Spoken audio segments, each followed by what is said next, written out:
가속도라고 하는 건 뭐냐면 속도가 가해지는 거예요. 더할 가짜를 쓰는 거거든요. 속도가 더해지는 거예요. 그럼 어떻게 되겠어요? 속도가 점점 빨라지겠죠. 바로 그러한 속도의 변화량. 선생님 그러면 속도가 느려지는 건 감속도라고 하나요? 그렇진 않아요. 속도가 느려져요. 속도가 점점 줄어요. 그렇다고 하더라도 그 속도의 줄은 변화량 역시 우리는 가속도라고 부릅니다. 그러니까 가속도라는 용어가 나왔다는 그 자체가 이 물체의 속도가 변하고 있다라고 하는 거예요. 그럼 도대체 이 물체는 속도가 얼마만큼 변하는가? 를 이야기하는 것이 가속도가 될 텐데 역시 물리학자들은 이 속도의 변화량인 가속도를 1초 동안 속도와 기준은 시간 1초로 똑같아요. 그런데 속도는 1초 동안의 변이를 비교한 거고 가속도는 1초 동안에 무엇을 비교할 거냐면 속도의 변화량을 비교할 거예요. 그래서 물리의 법칙을 보면 물리학자들이 정말 참 잘 만들었다고 생각하는 것이 정말 비슷해요. 대꾸를 이루어요. 기준은 1초라는 시간으로 똑같고 다만 무엇을 비교할 거냐 비교량만 달라지는 거거든요. 자, 그렇다고 하면 가속도를 역시 개념의 정의로부터 공식을 이끌어낼 건데 여러분들 자동차에서 이 페달을 밟으면 속도가 막 빨라져요. 엑셀이라고 하죠. 가속도를 영어로 acceleration이라고 합니다. 그래서 가속도는 기호 acceleration의 이니셜 앞자인 A로 표현을 해요. 자, 가속도 개념의 정의로부터 공식을 만들어 보도록 할게요. 무엇이 기준이에요? 1초라고 두었죠. 자동차 A, B를 1초 동안 달리게 할 거예요. 누가 더 속력이 많이 변화하는지를 우리가 알아볼 거거든요. 자, 이때 자동차 A, B 모두 시간을 기준으로 1초 동일하게 놓았습니다. 무엇을 비교할 거예요? 속도의 변화를 비교할 거예요. 그럼 변화는 수학적 기호 델타를 쓰고 그리고 무엇의 변화? 속도의 변화. 그런데 이때 속도는 방향을 가지고 있는 벡터죠. 그렇기 때문에 속도의 변화를 의미하는 가속도 역시도 방향을 가지고 있는 벡터량이라는 것을 여러분들이 기억을 하면 더욱 좋겠어요. 근데 나중에 저절로 가속도도 벡터라는 것을 우리가 힘 배우면 7강에서 알게 되니까 너무나 머리가 복잡해진다. 그러면 이번 시간에 굳이 가속도까지도 방향을 갖고 있다는 기억하지 않으셔도 좋고 다만 나는 조금 여유가 있다. 좀 뭔가 생각하고 이러할 마음의 여유가 있으면 가속도 역시도 속도가 벡터량이었기 때문에 속도의 변화를 의미하는 가속도도 벡터량이라는 것을 여러분들이 알았으면 좋겠어요. 자, 변이도 벡터량이었죠. 이 수학적으로는 벡터량을 스칼라량으로 나누면 그 결과 역시 벡터량인데 이건 너무 어려우니까요. 변이가 벡터였기 때문에 속도가 벡터였어요. 속도가 벡터였기 때문에 가속도도 역시 벡터, 정확하게는 벡터량이라는 것을 여러분들이 알았으면 좋겠고 자, 이제 여러분들이 속도하고 가속도를 이제 헷갈릴 때가 온 거예요. 자, 속도라고 하는 것은 빠르기죠. 가속도는요. 빠르기의 변화율이에요. 즉 어떠한 자동차가 몇 초마다 속도가 0, 3, 6, 9 이렇게 변하고 어떠한 자동차는 0, 5, 10, 15, 20m/s씩 속도가 변한다면 누구의 속도 변화가 큰 거예요? 0, 5, 10 이렇게 5m/s씩 속도가 변하는 것이 3m/s씩 속도가 변하는 것보다 더 큰 거잖아요. 그럴 때 우리는 가속도가 크다라는 이야기를 쓰는 겁니다. 그러면 가속도의 개념을 조금 더 명확하게 알기 위해서 우리 예를 한번 들어볼게요. 자, 어떤 자동차가 있는데 1초대의 자동차의 속력이 4m/s였고 그리고 5초대 자동차의 속력이 12m/s가 되었다고 할게요. 그랬더니 이 자동차는 속도가 빨라졌다는 걸 알 수 있죠. 그리고 가속도의 크기가 일정했어요. 그러니까 속도의 변화가 일정하게 변하는 자동차였구나 라고 여러분들 생각하면 될 것 같아요.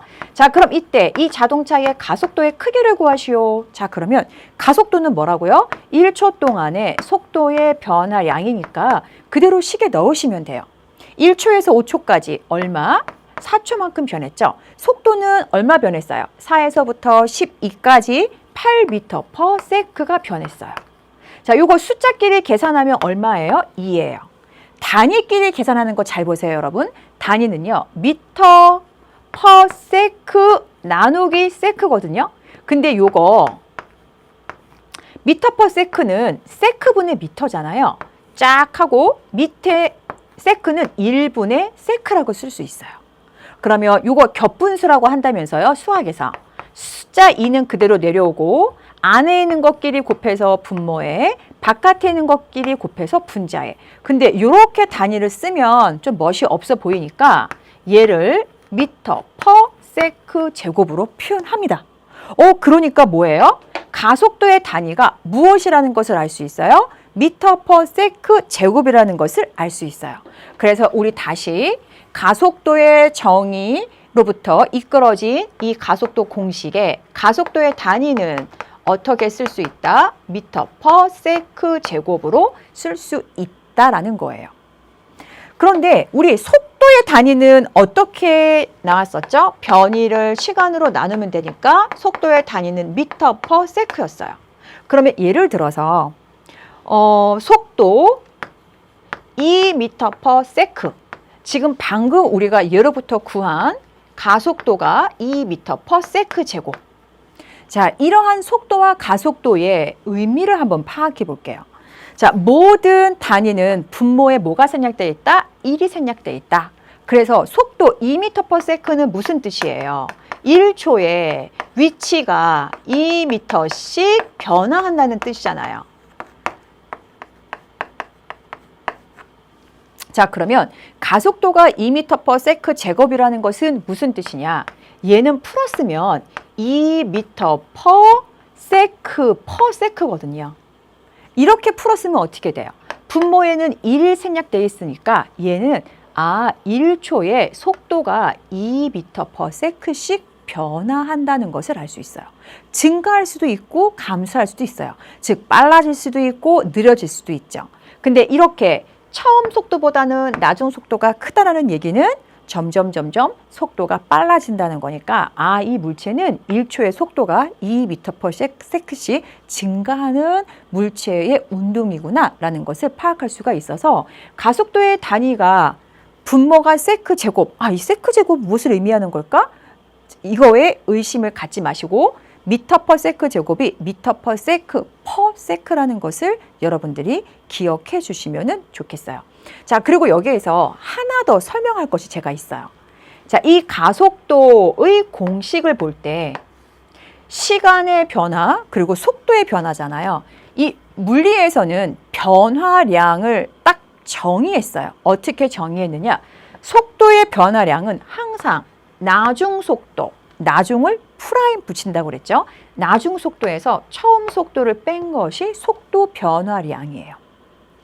시간은 항상 나중 시각에서 처음 시각을 뺀 것이 시각이에요. 그런데 내 마음대로 속도의 변화를 나는 처음 속도에서 나중 속도를 뺄 거야. 그러면 그 결과가 어떻게 되죠? 나중 속도에서 처음 속도를 뺀 값하고 부호가 바뀌어요. 부호가 바뀌게 되면 우리는 속도에서의 부호가 방향을 의미하죠. 동사가 바뀌어요. 답이 틀려요. 그래서 여러분들은 주의하셔야 돼요. 물리에서 모든 변화는 항상 나중 거 빼기 처음 거예요. 속도 변화, 나중 속도 빼기 처음 속도, 온도 변화, 나중 온도 빼기 처음 온도. 이렇게 항상 나중 물리량에서 처음 물리량을 뺀다는 것도 여러분들이 더불어 기억을 하셨으면 좋겠고, 자, 예를 한번 더 들어볼게요. 자, 역시 가속도를 구하는 것인데 처음 물체가 정지해 있었어요. 그리고 이 물체가 5초 후에 속도가 20m per sec가 되었어요. 그때의 가속도의 크기를 구하시오. 그리고 이 물체는 가속도가 일정한 운동을 했다라고 전제 조건을 다룰게요. 자, 이때 정지했을 때의 이 물체의 속도를 우리가 얼마로 표현할 수 있느냐, 그것 때문에 제가 이렇게 예를 낸 건데요.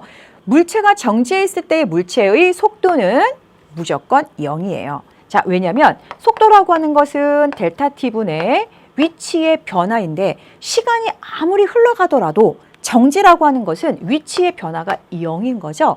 그래서 물체가 정지해 있다 그러면 정지 상태에서의 물체의 속도는 항상 무엇으로 놓는다? 0으로 놓는다 기억하시고, 자, 가속도는요 1초 동안의 속도의 변화이기 때문에 식으로 쓰면 델타 t분의 델타 v 0에서부터 5초까지, 즉 5초 동안에 이 물체의 속도의 변화량은 나중 속도 빼기 처음 속도 따라서 20m/s, 가속도의 크기는 4m/s 제곱이라는 것을 알 수 있죠.